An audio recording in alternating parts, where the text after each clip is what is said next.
দ্বিতীয় প্রশ্ন হচ্ছে, আমাদের সমাজে বহু ধরনের আলোচনা সমালোচনা হয়, কেউ ইসকন মত, কেউ গৌড়ীয় মত, কেউ ক্ষত্রিয় মত।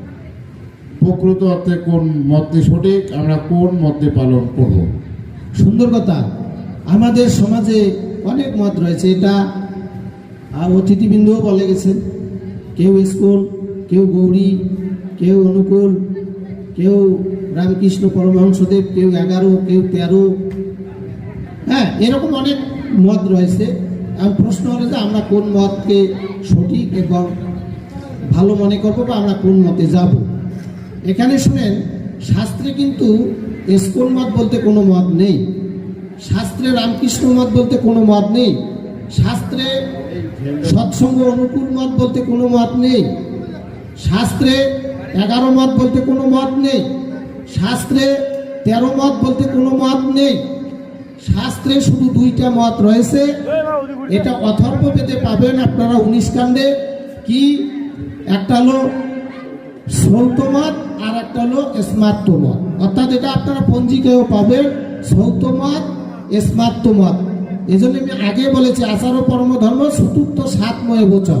অর্থাৎ মনুষ্যতে এটা বলা হলো যে একটা চতুর্থ মানে সৌত, আর স্মার্ত মানে সাত্য।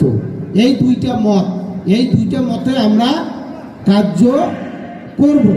এখন প্রশ্ন হলো, সৌত মতটা আছে নিরাকার ঈশ্বরের উপাসনা করে যারা, সৌত মতের অধিকারী তারা। আর সাকার ঈশ্বরের উপাসনাকারী সাত্য মতে তিনি গণ্য হবেন। কি মতে? সাত্য মতে। যার কারণে আমরা ভগবান শ্রী রামচন্দ্র, ভগবান শ্রীকৃষ্ণ বা রাধাকৃষ্ণ বলেন বা লক্ষ্মী নারায়ণ বলেন, যে কোনো একটা মূর্তি বানিয়ে বা ছবি বসিয়ে আমরা যে কোনো কার্য করি, ভাগবত অনুষ্ঠান থেকে শুরু করে আপনার যাবতীয় কর্মকাণ্ড কিন্তু করি। অর্থাৎ আমরা গারিস্তাশ্রমী, যারা শিবপুরাণে বলা রয়েছে যে আমরা গারিস্তাশ্রমী ব্যক্তি, আমরা সাকার উপাসনা করব এবং আমাদের মত হবে সাত্য মত। আর বাকি যে মত কয়েকটা রয়েছে, যেমন গোস্বামী মত এবং নিম্বার্ক মত, এই ধরনের মত বলতে শাস্ত্রের কোনো ভিত্তি নেই।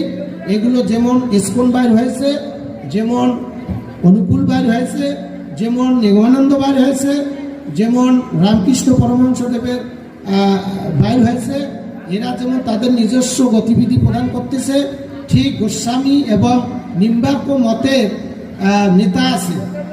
হ্যাঁ, তারা এ ধরনের মত তারা পঞ্জিকায় ঢুকিয়ে দিয়েছেন।